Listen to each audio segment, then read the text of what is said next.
Hey everybody, it's ASIC Eric and we are putting the hinges back on the car today. So these all got painted and they came out super nice.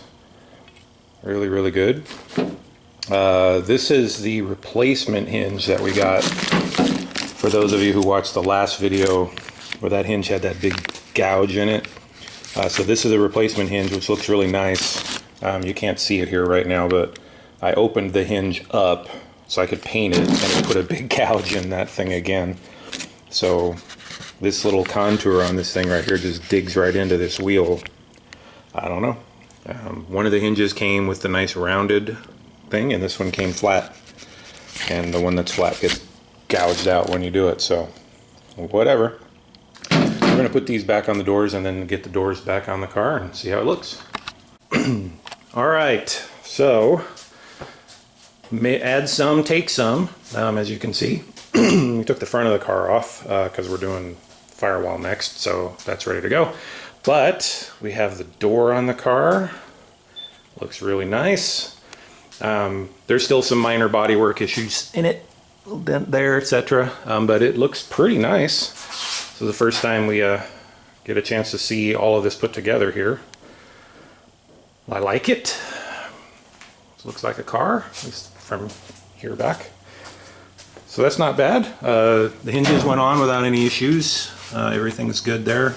The passenger side is the one that has that funky barrel on it, so we'll go put that on there and see how that handles opening and closing a few times. But everything's going good so far. Alright, so this is kind of a mixed bag here.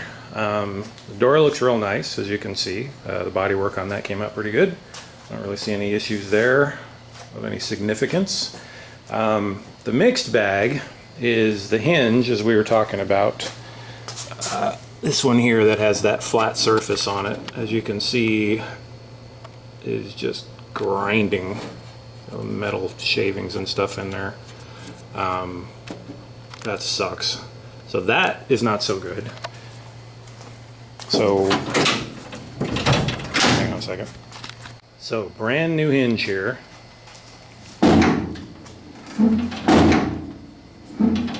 Lovely, huh? So, I don't know. To fix that, and we'd have to blow this whole hinge apart. And then, I don't know. We'll see. But the mixed bag, so that sucks. But on the other side, we've always had problems with this striker on the back here and the door not closing properly. Look at that. And I don't know if I can do this with a camera in my hand, but oh, look at that, one hand. I've never been open with that door with one hand. So, failed. Sorry. Try it again. Oop. There we go. So, gaps and everything still look pretty good after all that work. It's a little bit ugly right here. It's sticking out a little too far. So maybe mashing that in a little bit or something. We're not going to touch that now until we get the fenders and everything back on, because we may have to tweak the door.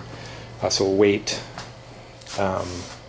till all is said and done, and then we'll go through and do all the final panel alignment and everything down the road when the car's done, engine in and everything, in case the body flexes or something. So we'll wait. But first order, that looks real good. As you can see, nice view down the car there. Looks good. I've spun the car around here so we can work on this more easily. So this is all ready to go. So next time we're going to tear into the firewall here. And here's a question for you guys and gals. My original thought process on this was I was going to go body color the red. That red, for those of you who haven't seen it. On the firewall, all the way down underneath to the seam here.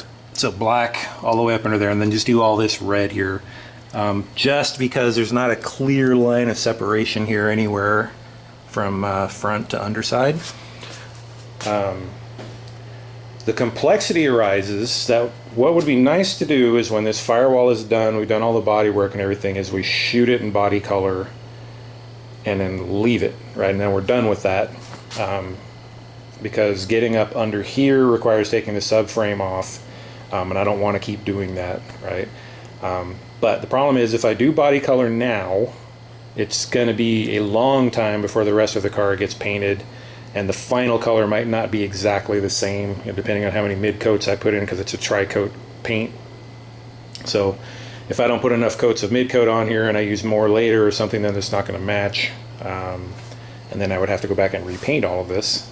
So two possibilities I can think of right now. One is do all the body color like I was saying, and then if we do run into that problem later, we'll just make a seam along the bottom there and reshoot the firewall, leave the bottom because you can't really see it anyway, and there will be a soft edge or something along that line there, but you're probably never going to see it. Or option two is we carry the black, the satin black, from underneath all the way up to some line here, and like I said, there's not a clear delineation where you would do that. You could kind of run up to this line here or something, along here, something, but there'd be an edge there. And then of course, what do you do with these? Do you paint those black or do you paint them red? All that kind of stuff. My dad is of the opinion of all this stuff here is all black. We do all of this in black, and then just the firewall is red. And then the question of the black is the inner fender wells. I was probably going to use the tuxedo black, the metallic gloss black, and then everything else inside here is satin black. The subframe and everything's all satin black. So if I do that, then again, the inner wheel housings will be gloss black. So if that's satin black, does that cause an issue? You're not going to see much of it. Or if the wheelhouse comes up to here, kind of comes up like this, you're not really going to see much of this anyway. But if I think the best thing is if any of you have seen any good videos of cars that you've done or cars you know of that talks about this kind of treatment on these Camaros, let me know. That would be really helpful. I'm gonna go poke around on the web and stuff and try and see if I can find some good pictures of that. I mean, it's hard because usually you see the assembled cars and you can't really see what's going on down there, so it's a little tricky. But anyway, I'm rambling.